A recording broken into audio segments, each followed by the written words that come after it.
तभी डॉक्टर साहब ने हिचकिचाते हुए राहुल से कहा, देखिए, हम आपसे माफी मांगना चाहते हैं क्योंकि आपकी बेटी की लाश गायब हो गई है और पिंकी ने उसके बदले मोटी रकम ली थी।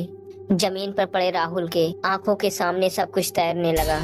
उसके सर से खून बह रहा था और पिंकी उसके सर पर लगातार वार किए जा रही थी।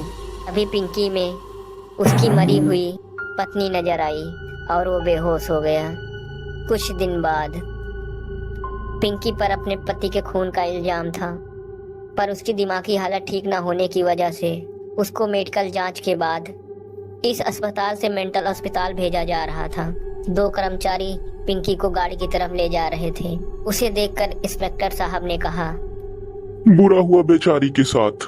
कुछ दिन पहले बेटी टेरेस से गिरकर मरी गई, उसकी लाश भी नहीं मिली और अब पति के खून के इल्जाम। पागल हो गई बेचारी। वैसे डॉक्टर साहब, उस बच्ची की लाश का कुछ पता चला? देखिए, ये तो पुलिस का काम है और हमें आपसे पूछना चाहिए। जांच चल रही है, देखेंगे। इतना कहकर वो चले गए। तभी अपने एक कर्मचारी की तरफ डॉक्टर साहब ने देखते हुए कहा, अब्दुल चाचा, आपका एहसान मैं जिंदगी तक नहीं भूलूंगा। अगर आपने हमें इस औरत की असलियत नहीं बताई होती तो आप आगे कुछ बोलते। तभी उनके फोन की रिंग हुई और फोन रिसीव किया उनकी पत्नी ने वीडियो कॉल पर, और वो बहुत खुश लग रही थी।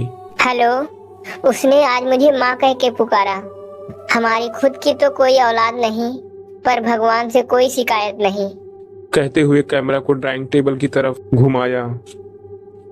प्रीति जिंदा थी और कुर्सी पर बैठकर खाना खा रही थी।